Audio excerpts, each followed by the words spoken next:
Manipulation isn't always this big, obvious, dramatic thing. A lot of the time, it's just this quiet, creeping feeling that something is a little bit off.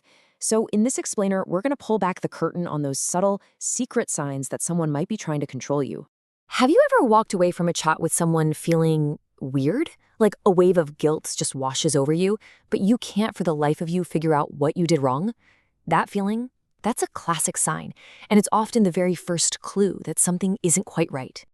And yeah, it's not just about guilt, is it? It's usually a whole cocktail of feelings. You're confused, you feel completely drained of energy, and then there's that nagging guilt.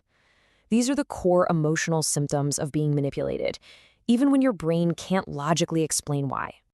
So, what are we really talking about here? Well, manipulation, at its heart, is all about indirect control. It's when someone tries to influence how you act, what you feel, or the decisions you make, almost always for their own benefit. And that word indirectly, that's the key. And that's exactly what makes it so darn tricky. It's designed to fly completely under the radar. It's not someone barking orders at you. No, it's about subtly shaping your inner world, your thoughts and emotions, so that you end up doing what they want, often while thinking it was your idea all along. Let's draw a really clear line in the sand here. An honest, healthy request, it's direct, it's clear, and it fully respects a no. Manipulation is the total opposite.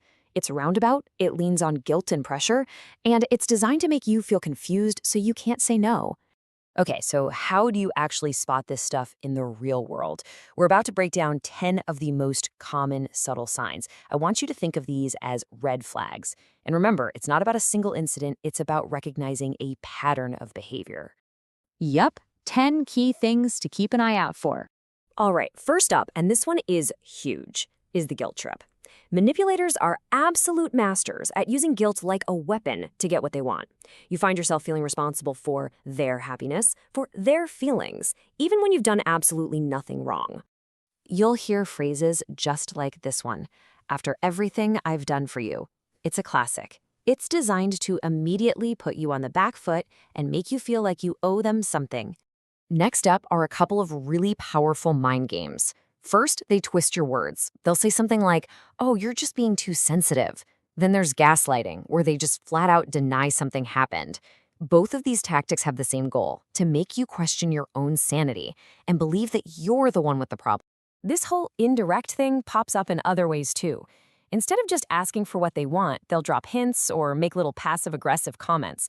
They might play the victim to make you feel sorry for them, and even their kindness can feel transactional. It comes with strings attached. Another really big sign is emotional whiplash. One minute, they're your biggest fan, showering you with praise and support. The next, they're cold, distant, and you have no idea why. This isn't random. This unpredictability is a form of control because it keeps you constantly trying to win back their approval. Have you ever noticed how some conversations always, and I mean always, circle back to them?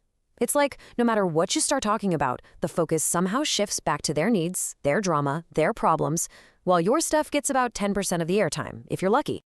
But, when all is said and done, the most reliable sign is your own body. Just how do you feel after you've spent time with this person? If you consistently walk away feeling exhausted, confused, or just heavy, that's your intuition screaming at you that something is wrong. You gotta trust that feeling. Okay, so we've identified the red flags. Now what?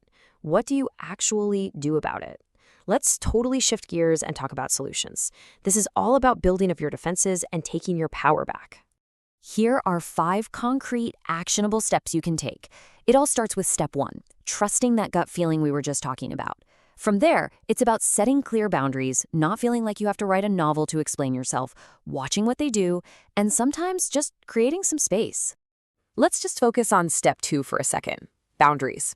See this word? No. It's a complete sentence. You do not owe anyone a 5-paragraph essay explaining your no. Healthy people respect it. Manipulators will push back, and that pushback is all the proof you need that the boundary was necessary in the first place. And this is why you have to watch what people do, not just what they say. A manipulator can be incredibly charming. They'll promise you the world, but the real truth is in their patterns. Do their actions actually line up with their promises over time? That's the only evidence that matters. So let's bring it all home. What is the single most important takeaway from all of this? What is your ultimate defense against manipulation? Here it is. The entire goal of manipulation is to destroy your trust in yourself. It's designed to make you feel so confused, so guilty, so full of self-doubt that you stop listening to your own gut and start relying on their version of reality instead. Once you see that, you see the whole game. And that's what it all comes down to. Your most powerful tool isn't some big dramatic confrontation. It's awareness. It's clarity. Because the moment you truly recognize what's happening, the moment you see the pattern for what it is, you're no longer being controlled by it. And that right there is how you take your power back.